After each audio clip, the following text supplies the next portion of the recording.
Nurse Alice Benjamin is joining us. She's also known as America's favorite nurse. We have to be careful because this will open the floodgates and open Pandora's box. Not only is the beet good at helping to bring your blood pressure down, this is nature's Viagra. What I really want viewers to know is don't throw your coffee cup away just yet. It's really important that we as healthcare professionals take the time to decontaminate these things. When it comes to pancreatic cancer, it's the fourth leading cause of cancer death. And stage 4 is basically the most advanced stage of cancer. Hello, friends, and welcome to Nursing Now, the show that shares important health and medical information and talks about trending topics that impact nursing and help you to be a more informed health consumer, brought to you by nurse.org. I'm your host, Nurse Alice. Now, today we have tons to talk about. We will be sharing stories from nurses on the front lines during this COVID pandemic. So we will be getting some intimate details, letting you know the nitty gritty and what really goes down on those front lines and not just what hits the news highlights. So we're definitely going to be talking about that. But before we do, if you wouldn't mind, love to know who's watching the show, because we'd like to make the show relevant to you. So whether you are a nursing student, a nurse, a retired nurse, a friend of a nurse, or perhaps just a general citizen who wants to know what's going on and wants to hear from nurses, please let us know where you're from. And go ahead and start dropping your questions and your comments, because I know you got them. I know you got them. The whole world has them. Again, we're in this world pandemic. It's been about a year. Actually, a year tomorrow when the U.S. declared a public health emergency with this pandemic. So go ahead and do roll call, drop your questions and your comments in. And you guys, you know what? I'm going to kick this off with just providing some COVID updates. And again, drop your questions in there because I want to make sure that I answer what your questions are, or at least if I don't know the answer, we can point you into the right direction and we can figure it out together. So let's see. Thank you to everyone who's joining. Carolyn, new grad, welcome. Welcome. Thank you so much for joining. Also, guys, make sure to start a watch party. Share this with your friends. And although this is Nursing Now, you don't have to necessarily be a nurse to participate and watch the show. There's a little bit for everyone. And again, we're all in this together. So let's start with some COVID updates.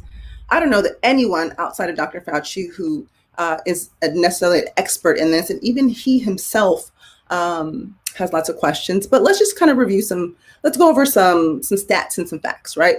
So like I mentioned, tomorrow, February 3rd, is the 1-year anniversary in which the U.S. declared a public health emergency. So can you believe that? It's been a whole year that we've been in this. I know that it's been a long time. I don't think that any of us anticipated that we'd be going through this for a full and entire year. We've had ebbs and flows, probably more flows than ebbs. I don't know. But definitely, we still have a lot of questions. And we know that there have been 26.4 million people here in the United States who've been infected. We've unfortunately had over 443,000 deaths from COVID-19. That is atrocious. That's simply atrocious, and largely for something that is preventable if we take the proper measures and do everything we can do to slow spread. But unfortunately, here in the home of the free, we have lots of rights. People have chosen to exercise their rights and their freedoms. And some of those things have included, still being able to participate in certain activities, not wear masks, and really endanger the public's health. And that's actually what's happened. And that's why we're this knee deep into these numbers. But now, outside of that, let's talk about the vaccine, because I think that's one of the things that's, on top of everyone's mind, because as we know, wearing a mask, social distancing, limiting your group activities, washing your hands frequently, not touching your face, all of those things. We know that those are behaviors in which we can do to limit the spread. Now, I understand we're trying to reopen up the economy. We're trying to have some normalcy. And frankly, we've been in this for over a year. We're a little tired. We want to get back to kind of normal life. Although this is now our new normal, everyone has been looking to this vaccine. The vaccine, they see this as the light at the end of the tunnel. But think it's very important for people to know, well, that is an additional tool to our tool belt. It's going to be very helpful, but it is not a cure for COVID-19. And I think it's also very important for people to understand that we still don't have enough information to say that the vaccine limits the spread of the vaccine. The intention of the vaccine is to decrease or prevent illness within yourself. So you may still be exposed to the coronavirus, and you may still get COVID-19, but it will be less extreme. It'll be less severe in the illness. So hopefully, offsetting the number of deaths that we've unfortunately had due to severe illness. It does not mean that the COVID vaccine is going to stop the spread. By decreasing the severity of illness within you, hopefully you're not coughing, sneezing, and all of those things that can help transmit the infection. Hopefully that's limited, which can then hopefully limit the spread. So that's the idea behind the vaccine. But let's talk about some of these numbers. Okay, let's talk about some of these numbers. So according to the CDC, as of today, there have been about 26.4 million people who've received at least one of the COVID-19 vaccines, including about 6.1 million people who have been fully vaccinated. And so what's going on though? I mean, we have so many more millions of people to vaccinate. There's some delays. What's happening? Well, what we do know about how quickly these vaccines are getting distributed is that we know that providers are administering about 1.3 million doses per day on average. That's on average. Now that might be a little different depending on what state that you're in, but because ultimately it's the governor's decision on how the rollout happens. But on average, it's been about 1.3 million doses per day. President Biden, who's our new president, has promised to administer 100 million vaccines by his 100th day in office. Now, you might say, oh, that sounds like a very lofty goal. We won't get there. Actually, I'm pretty much a believer that we will. So just know that President Biden's 100th day in office is April 30th, right? We're just starting in February. He still has all of February, all of March, all of April. So still a whole 3 months to get to this. And so he's hoping that we're going to average 1.5 million shots a day. Now, I just said that we're administering around 1.3. So we're not too far off from that daily numbers of vaccine. So the federal government obviously is in charge for dispersing all of vaccines to the respective locations. And you guys know what? We actually have a our pharmacy component to this that will be starting February 11th. Vaccines will be delivered directly to select pharmacies. And this is in efforts to help increase the number of people who are getting vaccines. We have a limited number of sites. They've been overwhelmed. Some of them temporarily shut down because of anti-vaxxers. And so we're actually trying to increase the opportunities for people to get the vaccine, also reach out into hard-reached neighborhoods, because otherwise in current state, people have to drive to these centers, these places to get their vaccine. Well, some people live too far. Some people are immobile. Some of these people can't get outside of their homes to do these things. So they're going to try to work with our pharmacies and get this going. And so some of the pharmacies that they're going to be working with include CVS, Walgreens, Walmart, Rite Aid, Kroger, Publix, Meijer, Costco, Jewel, Osco, and Safeway. So those are the national regional chains that are going to be participating in this thus far. Again, this will start on February 11th. So I'm really excited to see how this pans out. Again, just like with the initial rollout, there are a few hiccups, but just know that these pharmacies have already been in the business of helping to administer vaccines. Many of them have been partnered with their local skilled nursing facilities and have already been giving vaccines to those skilled nursing facilities. So they're not quite the new kids on the block, but they're just going to open it up to the public and hopefully get more people out there. So I think that we're going to be able to do it. Rose, thank you so much for joining the show. You guys, again, drop your questions in your comments. We're going to do some COVID updates, and then we're going to get to hear from some frontline nurses, what's really going down on the front lines. How challenging is it? What are they seeing? Lessons learned, and things that you as health consumers should know. Okay, something else that's really important that I'm not sure that everybody really knows. So let's talk about this. We know that we currently have 2 approved vaccines. We have the Moderna vaccine and we have the Pfizer vaccine. Pfizer vaccine, well, both of those actually are 2-step processes. Pfizer vaccine, you get your first vaccine, you're supposed to come back 3 weeks later, 21 days, and get the second one. With the Moderna, get your first vaccine, come back 28 days later, and get your second one. Well, if you have not heard, and this is a game changer, guys, really, really important information. Once I share this with you this evening, make sure that you share this with as many people as possible. The CDC actually has made changes around the guidance for the second dose of the COVID-19 vaccines amid a shortage. So although they're asking Moderna and Pfizer to make more of the vaccines, what has been changed is that second vaccine, I repeat, the second vaccine of your series can now be administered per CDC guidelines 6 weeks out.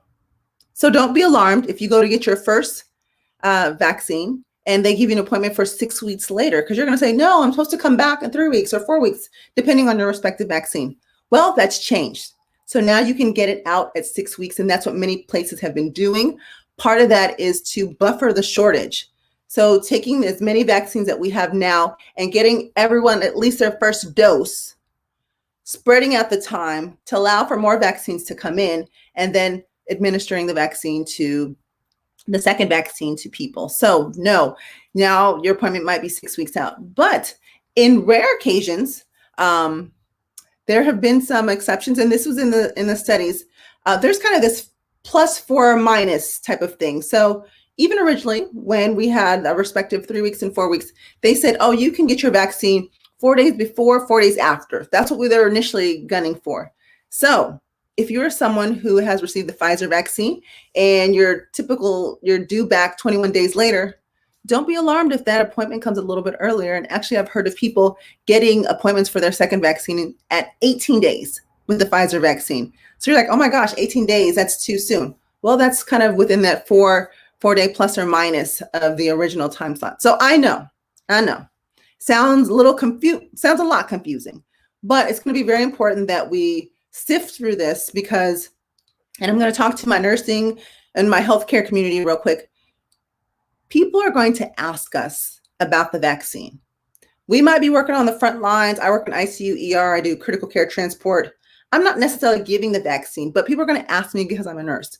And so it's very important that we're familiar with what the current guidelines are when it comes to around this vaccine, and also knowing where to go. So if what I've just shared with you, you can watch it on the replay, but also make sure to visit the CDC website so you can read the guidelines through yourself to understand how they've stretched out that second vaccine as far as 6 weeks.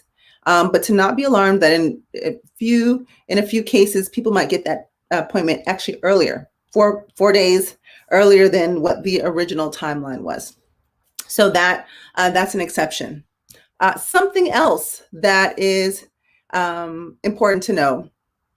Cheryl, thank you so much for joining the show. You guys, make sure to start your watch party and share this information with others. But I know you guys are like, leaning in, listening. So you're like, I don't have time to ask questions. I'm just listening. Something else that's important to know about the vaccine. We still have a vaccine shortage. And while we have other vaccines that are on the horizon, Johnson & Johnson is expected to put in their emergency use authorization for their vaccine any time now. So hopefully by the end of February, early March, that may be approved. AstraZeneca also following suit. But because there is a shortage of the vaccine, remember, we told everyone, and we're still telling people, that if you get the first Pfizer vaccine, your second vaccine needs to be a Pfizer vaccine. If you get the Moderna vaccine, your second dose needs to be the Moderna vaccine, and not to interchange the two. Well, here's an exception. In the rare case that you've had your first vaccine, you perhaps waited the 6 weeks out, but there's no Moderna vaccine because your first dose was the Moderna. There's only Pfizer. CDC has said, get the Pfizer vaccine, get the second vaccine. So I know, right? This is kind of going against everything we told people initially, but tough times call for tough measures. And so what the CDC has included in their recommendations, obviously this is an exception, but if you go to get your second vaccine and the original vaccine that you got is no longer available, to get whatever vaccine is available to you. Boop. Yes, I did. I know. That's like dropping a mic because it's totally different from what we've talked about, but that's on the CDC guidelines. That's under the CDC directions. So it's important, again, as we as healthcare professionals to know this, be familiar with it. And then also, if you are a friend of a nurse or just a general consumer, these are things that you should know as well. Okay. So don't be alarmed. Don't be surprised. But these are things that are coming down the pipeline. So, man, I know those COVID vaccines updates are a little surprising, but I'm not too surprised. And again, we don't have any vaccines for our young people yet. The Pfizer vaccine is for 16 and up. Moderna is for 18 and up. The Johnson & Johnson vaccine, when and if that gets approved, which I anticipate it will be, that also will be for 18 years and up. But don't worry, pharmaceutical companies are working on vaccines for our younger people so we can get them vaccinated as well. But for the most part, those are people who are young and healthy and fairly resilient. So we anticipate that they should be okay as they wait for their turn for the vaccine. Now, if you all are asking me, when can I get my vaccine? Who's getting vaccinated? Still, healthcare professionals are kind of top of the list. Certain states have, done a few things that are a little differently. Definitely making sure that essential workers, frontline healthcare workers, fire departments, police departments, some places, teachers, depending on your state. So you have to check with your public health department to see what that tier is. And then many states have opened up to those who are 65 years of age and older.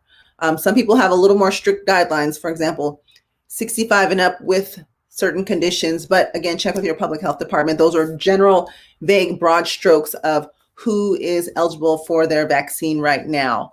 But hopefully, as more vaccines come down the pipeline, Johnson & Johnson gets approved, we'll be able to get more and more people vaccinated. Okay, so those are kind of the COVID-19 updates that I really wanted to share that I thought was burning news because I hadn't heard about those things. And I'm the nurse. So just imagine if one of the patients and the patient's family members were to ask me and I don't know that information, right? Okay, so I'm going to go ahead and segue a little bit. I'm really excited about this next segment. Obviously, I'm a nurse. I work in the ICU and the ER. I've shared some of my stories. Last week, y'all had me crying here on live about an experience that I told you about in the ICU. But I wanted to make sure that we are representative of nurses in other areas of the United States, other specialties and things like that. So we have two nurses who are going to be joining us and sharing their stories from the front line. And I want you guys to be very candid, ask your questions. If there are things that, you want to know about. Now, mind you, we're going to be HIPAA compliant. Okay. Don't ask any crazy questions, but, as candid and as honest and as transparent as we can be, we'd like to be that for you because I know it's a very difficult time when your loved one, your friend, your family member is in the hospital, especially if they're ICU, acute care, and you can't go inside and visit them.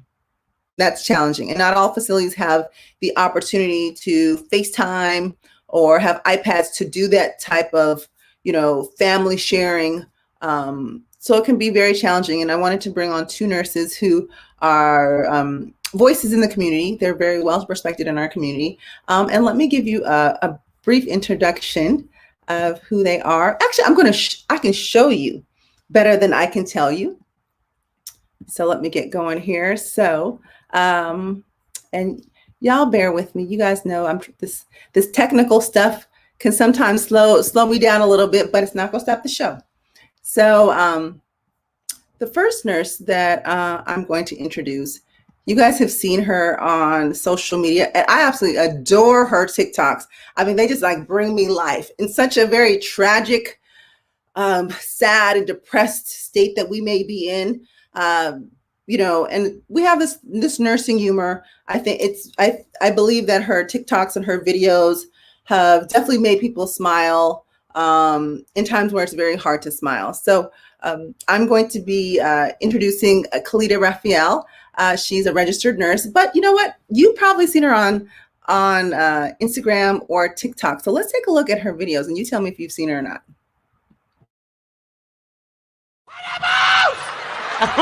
I want to go home. I don't want to.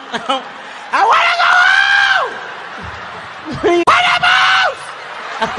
I want to go home. I don't want to. I want to go home. Yes, honey. This is where you live, honey. Let me see what's going on. Woo! Let me see. I was shocked, honey. I was in tears almost. And it has a white refrigerator. I was like, oh, not a white refrigerator. Yes, honey. This is where you live, honey. Let me see what's going on. Woo! Let me see. I was shocked, honey. I was in tears almost. And it has a white refrigerator. I was like, oh, not a white refrigerator. I think those videos are hilarious. She is a med-surg tele-nurse, but she has been working COVID medicine, COVID step down. So I'm going to be excited to bring her on the show. And then as well, we have another nurse who'll be joining us. And I'm going to show you some video of her as well. Let's see. Let me find the video first. I'm so excited to, and I'll say this. Yvette is an ICU nurse. She's an ICU float nurse. She's done some pandemic assignments, especially early on in the pandemic when we really didn't even know what we were dealing with. And because of that, she has been featured on some various news stations on Fox, ABC. So we're going to share a video of her being featured on ABC. So let's take a look here.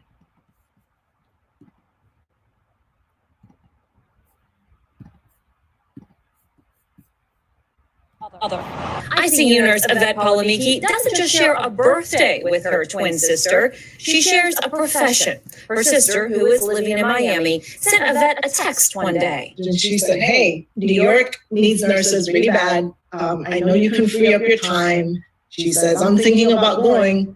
Let's go. And with that, they were off, arriving in New York in late March. It was ongoing. It was insane. Like I've never seen that before. And I've been an ICU nurse for 9 years. Some days were tough, exhausting, but having her twin made all the difference. It certainly helps, just for the morale and for just making sure that, you're in this with somebody, And after 3 months, she returned to Houston, just as Texas was seeing a spike in laughing cases at me. here. I have not even taken a break. But Yvette is in it for the long haul. Hold on, we're going to do that again. Let's go back because I messed that up and I'm not going to mess that up because we need to play this. Okay. Okay, guys. So let me do that one more time. I'm so sorry.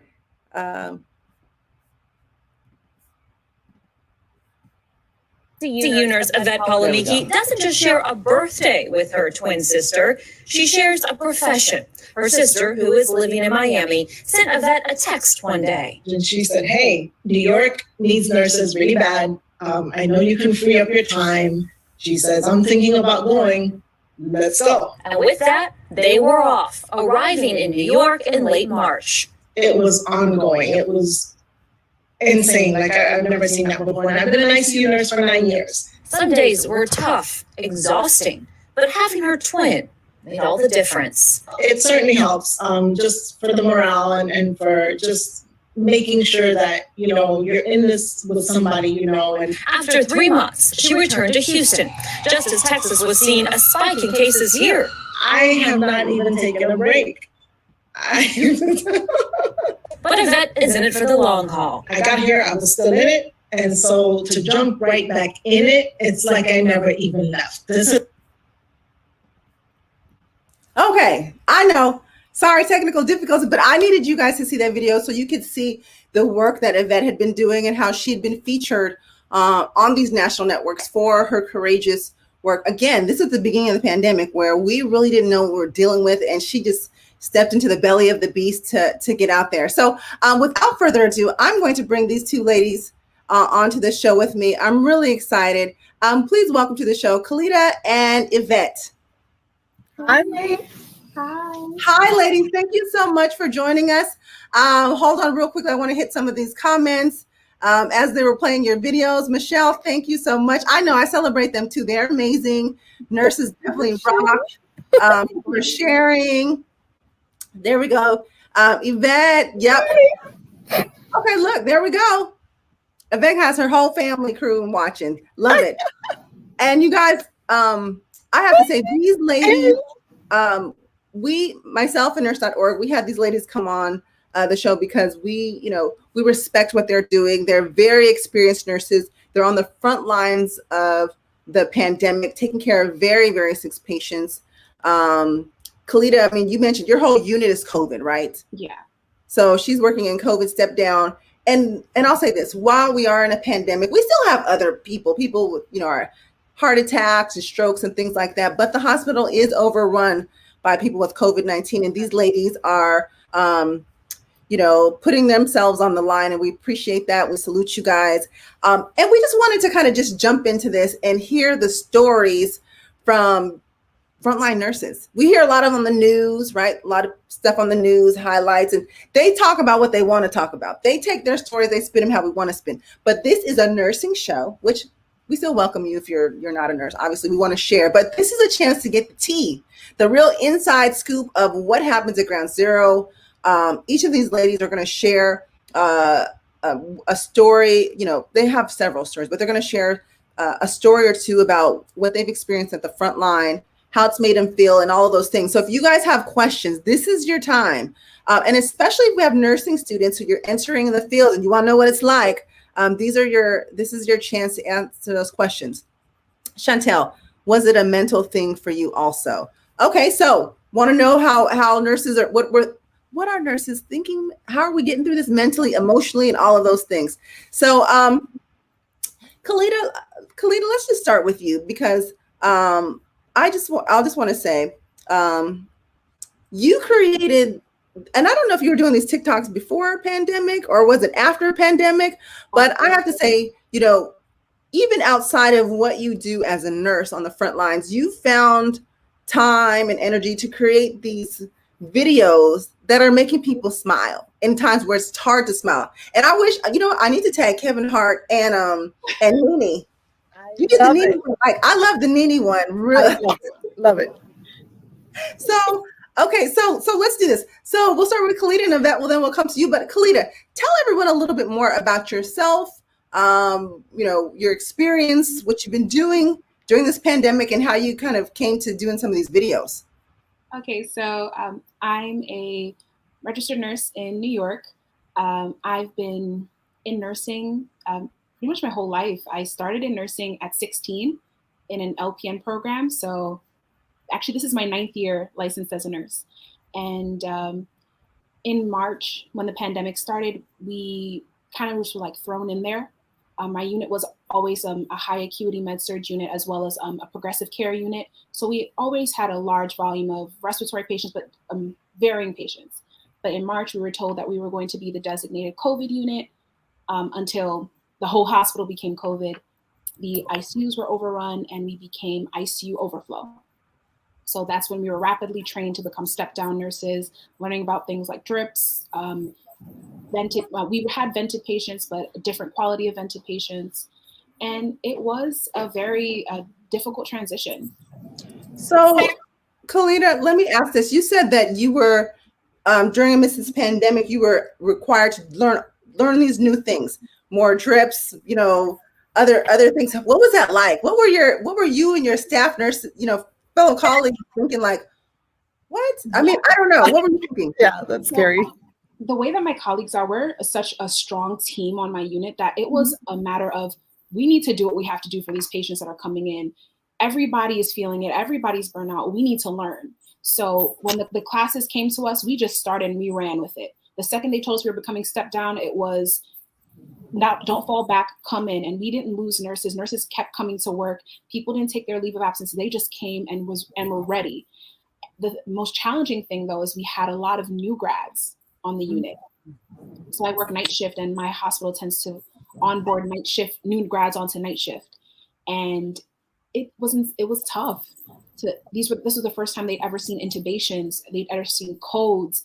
They never saw vents. They never saw these drips, but they ran with it and they learned, and the experienced nurses were there to help them out. So it was tough, but it was a strong bonding experience for us on our unit. Okay. I can imagine. And thanks, Kay, for those encouraging words. See, congrats on the 9 years. So I can imagine, and any of you ladies chime in, you're comfortable in your specialty, you're doing your thing, and then all of a sudden, and nursing we're always learning. Right. But I will say this, and you guys correct me if I'm wrong. Some people like working ICU and vents and drips and stuff like that. Some people like working with babies. And some people like working in mental health and psychiatric because that's their thing. But then stuff comes rolling down and, really, really fast. I bet that was probably challenging for your staff and the new grads, because new grad orientation is not like what it was before. No. Yeah. And if you guys haven't already, you got to make sure to follow Kalita, because she also has some fun TikToks and videos about new grads. I forget, there's one where I forget, but basically she's talking to the doctor like, you want smoke? Don't talk to my new grad, talk to me. So I think it's hilarious. And so Kalita, the videos, they kind of where were those birthed out of? So I noticed that with the pandemic, there was a lot of stress. There was a lot of depression. There was just a lot of, we were in so much mental pain, emotional pain, that I've always been the clown on my unit a little bit. I love to make jokes. So I said, instead of crying about what we're doing, maybe we should laugh about it instead. So that's when I started making my first TikTok, and I was actually terrified. I sent it to all my friends. I said, is this funny? And then I kept making them, and people loved them. People were very supportive, and I get inspired by the thing I know best, which is nursing life, the struggles that we have, the little annoying things that happen along the way, and the fun times, the great things about nursing. And I think that's the best part about making those TikToks, because it talks about the whole aspect of nursing, the good, the bad, the ugly. Right. And we know that laughter is the best medicine. And you were able to kind of tug strings on some of those commonalities, some of kind of our idiosyncrasies within the professions, and tease them in a way where it's fun and we could smile. So thank you for doing those videos. And I'm going to come back to you because I definitely want to hear about your particular story. But let's go ahead. Yvette, we saw you on the videos. It sounds like, and I didn't realize you have a twin, but you and your twin went traveling at the very start of this pandemic when we didn't even know what we were dealing with. We were struggling with PPE. Tell us a little bit more about your thought process and what made you decide to do that. So actually, this is a little personal, but I was fresh on the heels of a divorce. So, we see you. Okay. So, the travel option was like ideal. Of course, New York was the first thing that popped up because of the extreme shortage of nurses and the whole pandemic happening and everything else. And it was a scary decision. And actually, when we told our mom, hey, we're thinking about going to New York, and she was like crying on the phone and no. So, we were like, okay, if we actually decide to go, we're just not going to call her. We're just not going to say anything. We'll just call her when we're already there, and then she can't talk us out of it. Oh, wow. So that's what we did. We basically just ignored everybody until we got there, because otherwise there was going to be a lot of pushback from people, of course, friends, family. They're concerned. They're scared. I mean, we're scared, frightened. I mean, you don't know what you're going into. All you hear is people are dying, nurses are dying, hospital workers are dying. There's no PPE, there's no anything. So you don't know what you're going into. And but it was a call that we felt we had to answer. And the fact that her and I actually put our heads together and said, let's go together, that was like, that was enough to seal the deal for me. So we did. Right. And I commend you for that. And again, it's interesting, your approach of not mentioning it to other people. It's, just kind of like, I'm just going to do what I'm going to do and not let the naysayers. I can imagine the many people who would have tried to talk you out of it because of the lack of PPE. And what we didn't know then that we know now is that each state's a little bit different, but anywhere from 6 to 25% of most of the health professional deaths are with nursing. Nursing, we spend the most time with patients. So you have frequent and prolonged exposure to patients. And again, what we didn't know then that we know now is that we had so many people who are asymptomatic. So they come in for one thing, and then now you swab them, they're like, oh my gosh, they're COVID positive too? They don't have any symptoms. Right. So a lot of things going on. A lot of unknown variables, and just a lot of, the media portrayed probably worst case scenario. Mm-hmm. And rightfully so. The public had to know that, hey, this is really happening on our turf, and so we still felt that we had to answer the call. I've been an ICU nurse now for 10 years. This month makes 10 years. So I knew I had the skill set. And so at least with that premise, I was able to answer the call and justify me being there because I have the skill set to be able to work these kinds of patients. So I was okay with that. Yes. Well, and thank you for that. I know you mentioned your ICU float, so you can see a little bit of everything. Yes. William, thank you so much for that comment. I mean, it is amazing. She's very brave to have done that so early on. Because I'll be honest, and especially those of us who probably don't, and Yvette, you float. So let me start with that. You float already in the hospital, so you're okay with floating around. Some of us, I don't know about you, Kalita, I like my unit.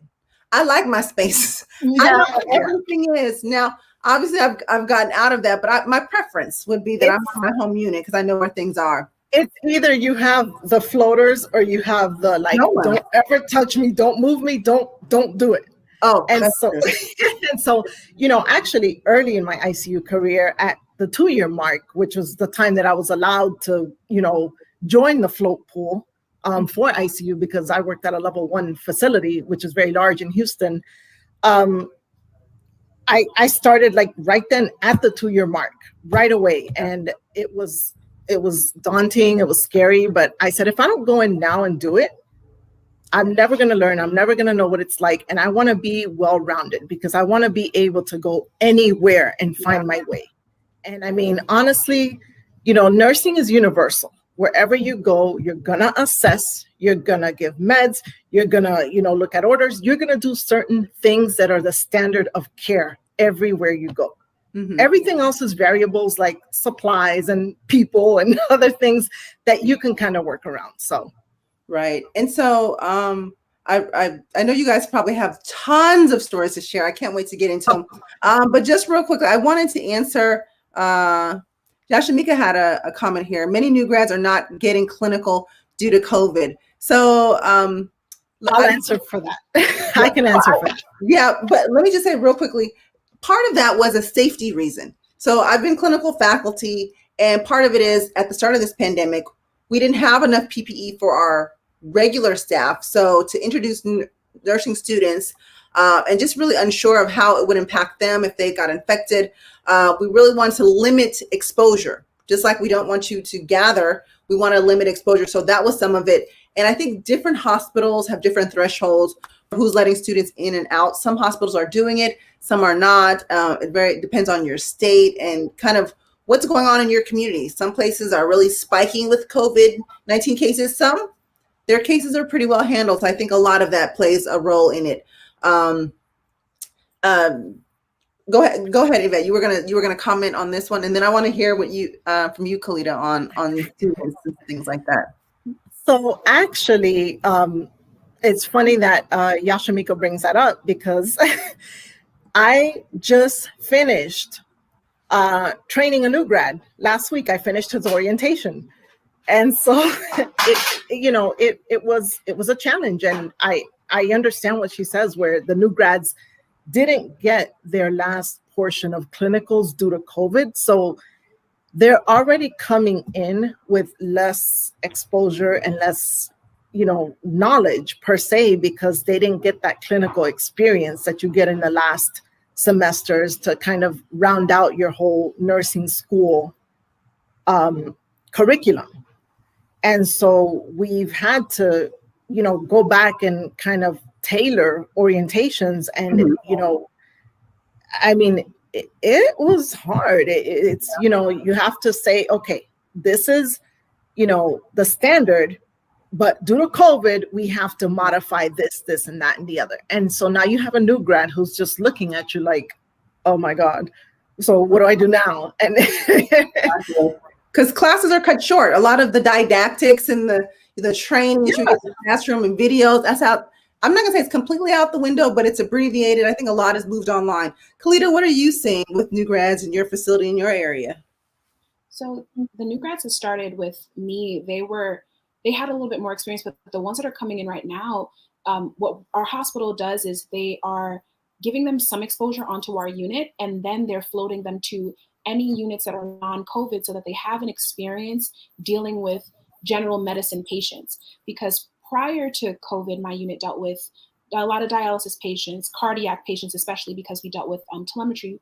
So they have to get that experience to become very well-rounded. It's difficult because the new grads that are coming out now might be a little bit less sure of themselves, but it's just about having strong support on the units that they come onto, be a source of encouragement to those new grads coming in, be a source of help them to understand, like Yvette said, I think she said it perfectly, this is the standard.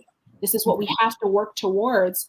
COVID is just going to be a temporary thing. Yes, there's a lot of leeway we have with COVID, but remember the standards that you need to set yourself to.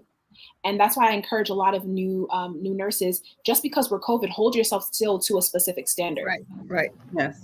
Still assess as best you can, still round as much as you can. Make sure your documentation is flawless. Just hold yourself to your own personal standards. All right. Thank you for that. Now, I want to go ahead and jump into some of your stories. So the people who are watching and who are going to be watching this replay, they really, nurses were the most trusted profession for the 19th year in a row, I believe it is. 2020 was Year of the Nurse, although I think every year is Year of the Nurse. So I'm going to go ahead and claim that and roll it over to 2021. There's a lot that happens. So if you don't mind, if you could kind of give us a brief synopsis of a situation, and maybe a unique or situation or something that just touched you or changed you. I think that people really want to know, what are nurses going through? What are we seeing? I mean, anything from you didn't have PPE to do your job to, a tough decision you had to make. But Yvette, if you want to go first and tell us briefly about a story or a situation we'd like to hear. Okay, well, I'm actually going to take it into a little bit of a different angle, if you will. I want to talk about New York. I want to talk about, what you hear in the mainstream media is, how bad the situation was, how many people died, how many people were infected, how we didn't have PPE, and how those kinds of things took place that made it a horror story. You know what I mean? Mm-hmm. I want to kind of move on the positive note of things that maybe people didn't see and hear coming out of New York. New York was a once in a lifetime experience. And when we got there, it was literally all hands on deck.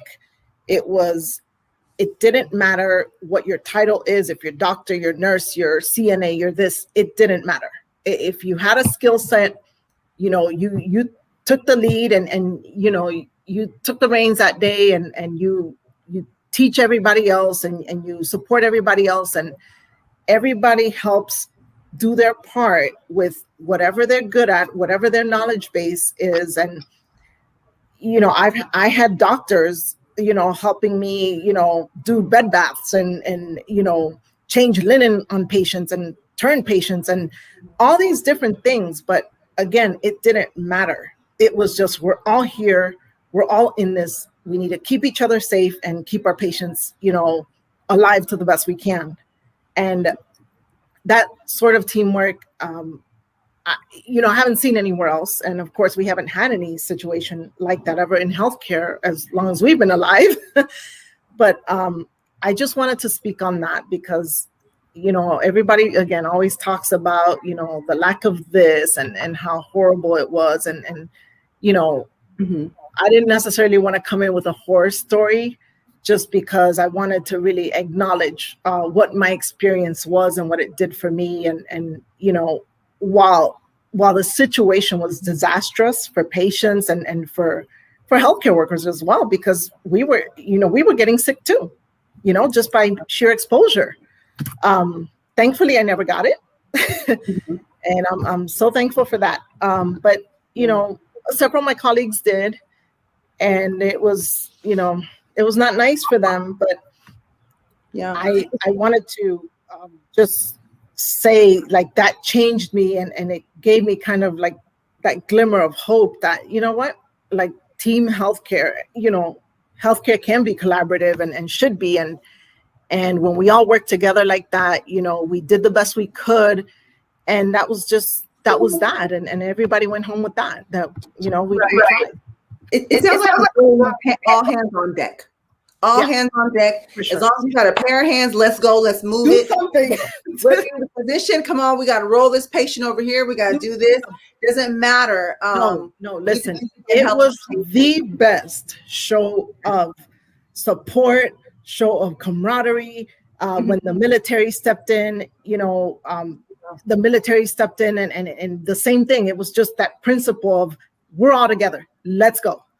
And that was what it was. And honestly, that's one of the things that got me through, because although it was so hard to work these patients and so hard to see people die.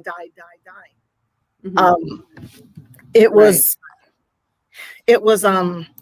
that was refreshing because you knew you were going to walk into a team and you knew you weren't by yourself at any moment of the day. Well, that's good that you saw that teamwork. And so for everyone who's watching, teamwork makes the dream work. And in this pandemic, I think that, we pre-COVID, we kind of had everyone had their lane and I did this, you did this. Now we all, if you got two hands and it's in your scope, let's do it. And I also have to say that there might have been some things that are probably out of people's scope, but then in the state of emergency, under supervision, they did it. And they did it because it was well intended to save lives. And Kalita, I'm going to segue to you in a second here, but I want to say, just insert a little bit of my experience. So I've experienced the teamwork aspect of it too. And I'm not going to be a Debbie Downer, but I will say that there were times, actually even most recently, because I'm here in Los Angeles, where for a certain period of time, we had 0 ICU capacities. ERs were shifted into ICUs and the ERs were pushed outside. But I have taken some assignments at some small community hospitals. We ran out of ventilators. We ran out of meds. We got it. It's for those of you who may know, when someone's blood pressure is dropping, they become septic, like that systemic infection, you got to give them fluids. We're giving fluids, but you sometimes need to add certain medications we call pressors to get the pressures up. We got to order for Levofed. We're out of Levofed, start Neo. There's no order for Neo. I don't care.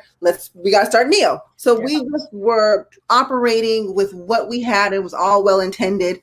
Now, mind you, that's not the ideal, but just so some people are aware that there has been and is, especially in certain, and more so, I believe probably the smaller community hospitals that are less resourced, they're still, struggling with some things, but teamwork definitely occurs. You'll have travel nurses, people from all different places come together as one to take care of patients.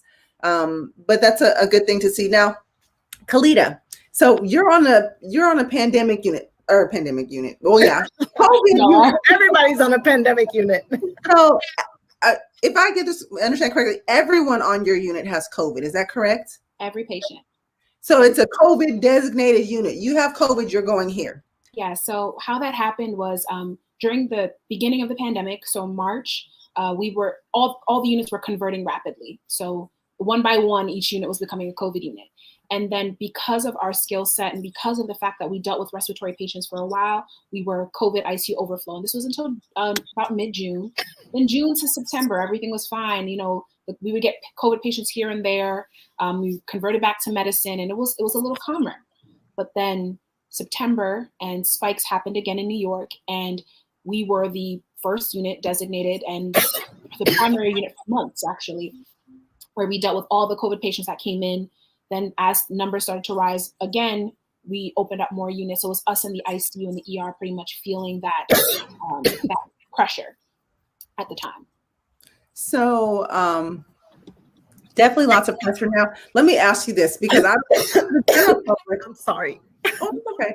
For the general public who may not know, on these COVID units, and you tell me if your unit looks like this. We're like, you're walking into the corridor. You got to zip up, zip down into to walk into what was once an open area, like an open, what do you call that? An open doorway. Now I don't even know what the material is called, but they plastered everything up, everything zip up, zip down. There's a little antepartum room. I got to gown up, do all this stuff, and then go in. How has that been? And both of you ladies can answer this. Mentally, emotionally, like coming into work knowing that you got some really sick patients to take care of. How's that been?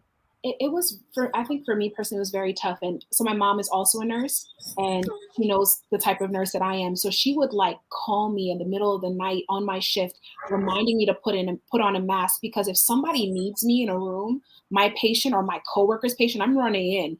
And it has happened where I forgot maybe my shield, because I'm like, or I forgot to put goggles on, or one time I forgot my N95 because I saw the sats dropping. I'm like, okay, we got to go. But mentally, it was so stressful just knowing that you were seeing people that were otherwise healthy, that were otherwise fine, no comorbidities, no past medical history, and the course of their life is now altered, being on a vent or permanently trached. And it was heartbreaking. I think the moment that it became very real to me is when I walked in to get my assignment and I met a patient that was my age. At the time, I was 25. So to see an intubated patient, an intubated 25-year-old, it was just, my unit is it's 20 somethings. The majority of the nurses there, you have a large amount of mid 20s right there. So it was that feeling of, you know what, this could be you. This could be you. Yeah. That's scary. And I've definitely been in a situation where I've taken care of people who are my age or younger than me. And to see them so sick with COVID-19, intubated, sedated, proned. And for those of you who don't know what prone is when we lie a patient on their belly to help kind of help with oxygenation in the lungs. It's the simplest way that I can put it. Very sick patients that I've noticed, and you guys can tell me if you guys have seen this. We're learning a lot about COVID and how it impacts the body every single time. I've seen people who I'm getting a report, and I'm initially early on, were they in a car accident? They can't move their arms and legs. And a lot of these people, I don't know what all of the inflammation and how it attacks the body systemically. These people, not all of them, but many of them, for the most part, become almost like functional quadriplegics. Like they can't move anything. They're so weak. They're so tired. You take that CPAP or BiPAP mask, come off just a little bit, or something gets kinked with the oxygen, like their O2 saturations tank. Like they are so air hungry. And I have to be honest, I've cried. I don't know if you guys have cried in the break room. I've not cried on my way. I've not cried on my way to work, but I've definitely cried at work, even when I've had a break, and then on my way home from work, and even after I've come home, I'm crying in the shower, like because it's just so hard to see people, go through these things. And you guys tell me if this has been your experience. But now a lot of, Yvette, you mentioned it, shared responsibilities. Used to be the physician would call the family to let them know that the patient has passed away. The nurses at this particular facility were calling the family members to let them know their family members had passed away. And that like killed me inside to hear the crying. And even before I made the call, I'm starting to get all choked up because I don't want to have to deliver this message. And then to hear the heartbreaks verbally over the phone, the screech and the cry made me cry. And so How are you guys, dealing with it emotionally? Like, what do you do for self-care, Yvette? So actually, that's been one of my biggest struggles because I don't know if you're seeing this in Los Angeles or not, but we saw this in New York and certainly in Texas. The majority of patients that get really ill with the COVID are Hispanics. And I, I'm of Hispanic descent, and I am generally one of the very few on the unit that can speak Spanish. So guess what I'm called to do a lot? Translate. And it is just heartbreaking to, first of all, these families can't really communicate. They can't see their loved ones, and then they're crying, and just to hear a voice that can communicate with them over the phone, they're so thankful. But it's still so heartbreaking because you can't help them. And the wailing and the screaming, it just gets to be too much. And every time it does it every time. I don't care. I've been doing this for almost a year now, and every single time, I start tearing, and oh my gosh, it never gets any easier. It just doesn't. Yeah. It doesn't get any easier. So there's been some, I don't want to say speculation because I actually think it's facts now, that this has been such a very traumatizing experience to healthcare workers. I reference nurses because we're the largest segment of the healthcare workforce, and we're the ones that are providing most of the continuous care, but very traumatizing with what we're seeing, what we're hearing, the conversations that we're having. And I'll just share this one experience. And again, I really want, if there's something I want to hear about a very specific opportunity or experience that you guys had. But I remember being at this particular facility. We ran out of vents, we ran out of IV pumps, we ran out of medications, and there were like code blues on overhead because the patients were so sick. And literally, there would be a code blue. We tried our best to resuscitate the patient. They wouldn't make it. So, but by the time I even am able to leave that room, code blue on the tele unit, they're wheeling someone to the ICU to come up, and they're bagging the patient. They're like, we need a ventilator. Where do you think their ventilator's coming from? The person, that patient. Exactly. And we're running out of IV pumps. So I remember I needed 2 IV pumps. I was giving Levo and needed to give Levo. I just put my saline on a pressure bag, but I had something else that I needed to give. I think it was antibiotics. But I said, I need some pumps. Alice, the patient in room 4, passed away. You can grab his pumps. The patient was still connected to his pumps. Like the lines were still connected. And I just remember that day, I remember I didn't need a break, no bathroom, no nothing, but there was 5 minutes where I was like, I needed to eat something. My sugar, I felt outside of everything going on. I just felt horrible inside, and I just stopped, and I literally screamed so loud in my head. I couldn't because I'm in the unit. And I just thought, what is happening? I've never been in a situation where we run out of vents, medications, pumps, the essential things that we need to take care of people. And to see, and this is a small community hospital, majority Hispanic, African-American, and they were just so sick, so sick. So I'll be honest, I had to take a break. I had to just I remember I came home and I was telling everyone how much I love them, how much I appreciate my friends, just trying to be grateful and thankful for everything. But it's hard. It's very traumatic. And they anticipate that, that especially nurses there'll be such a wave of post-traumatic stress disorder in many of us after this pandemic, that we're going to be in such a great need for mental health workers, which is another shortage because we don't have enough of those people. But I just wanted to share that little bit of a story.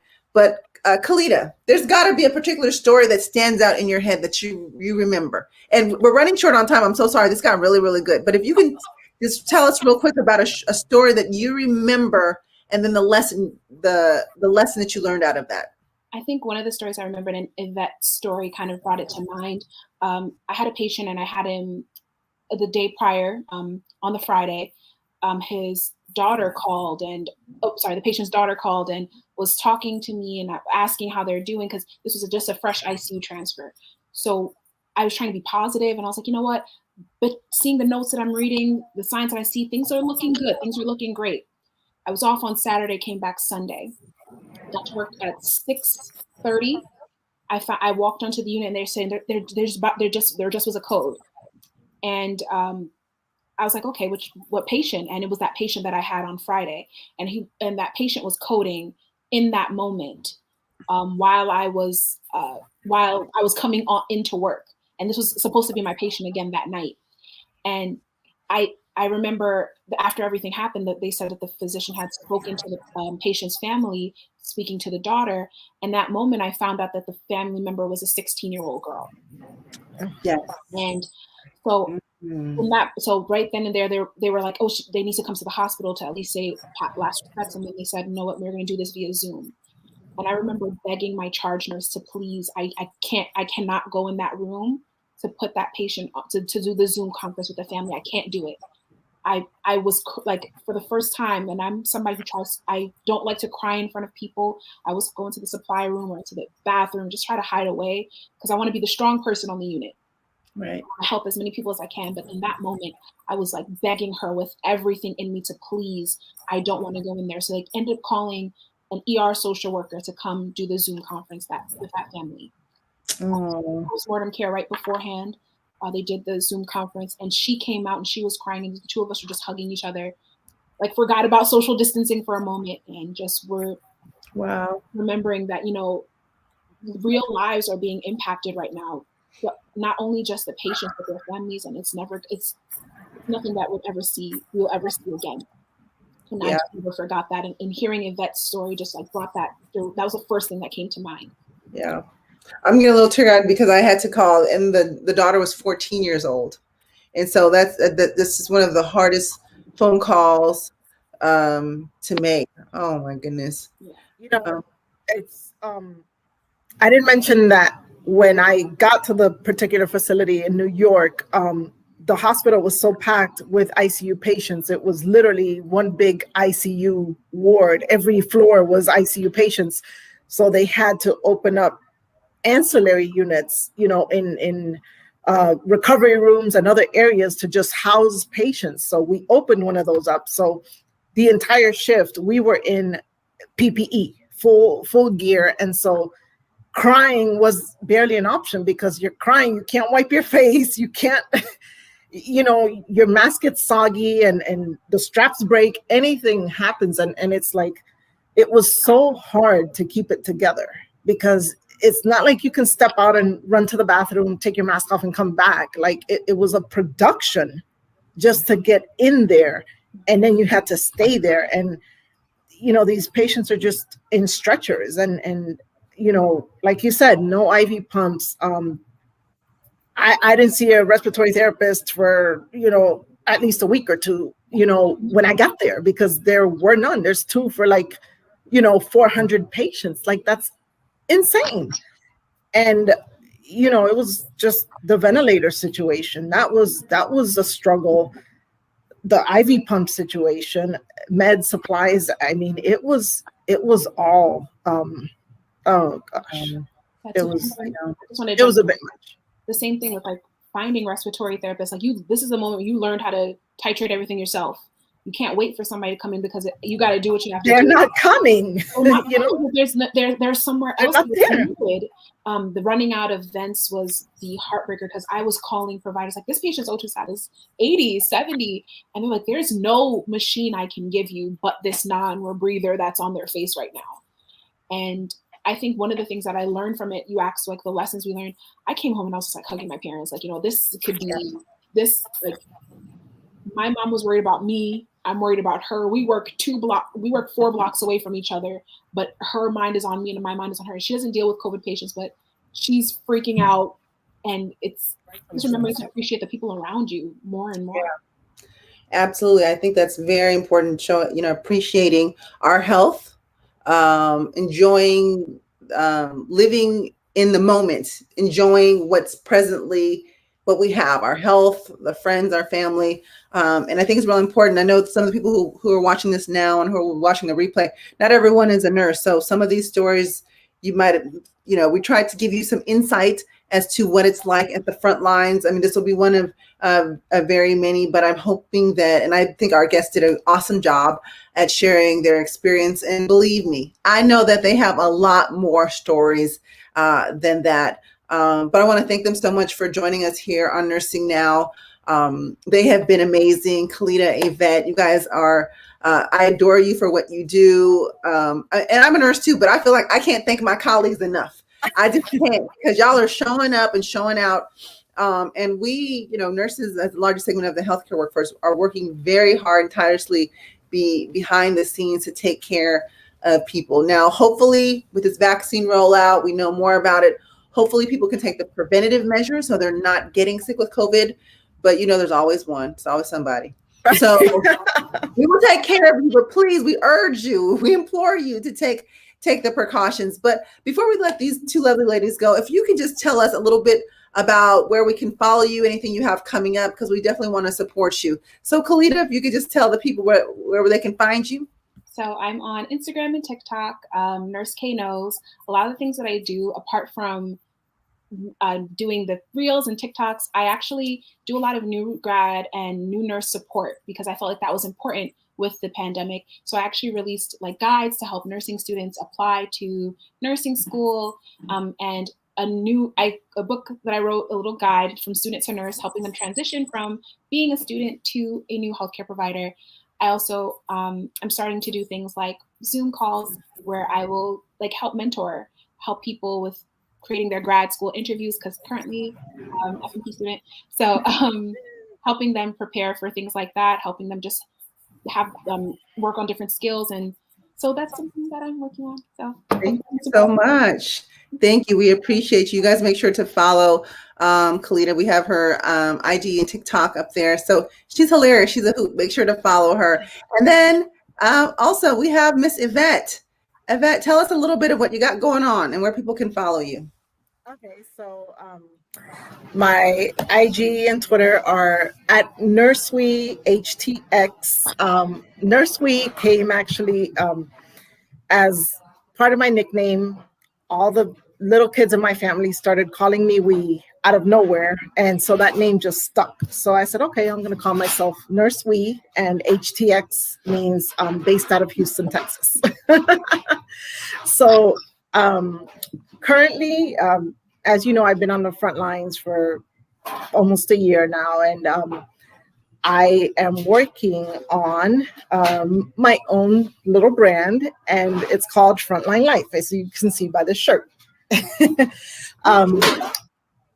Yes, I've started a Facebook support group for frontline workers to have a safe space so they can chat and talk with other healthcare workers and things about just their experiences, or just to vent, or just suggestions, comments, anything that they're seeing at their facilities nationwide.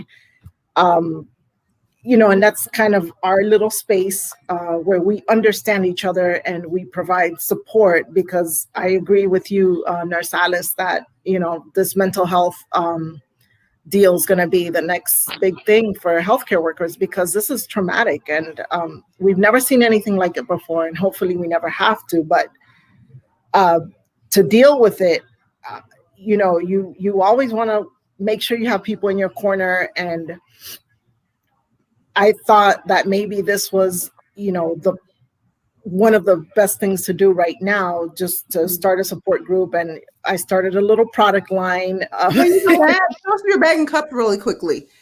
Oh. Yeah, so she has mugs, coffee cups there, and you have a cute little bag. So you guys make sure to follow Yvette as well and check out her brand, Frontline Life. Listen, nurses, we like this kind of stuff. All right. I know. And then the website is www.frontlinelife.co. Okay.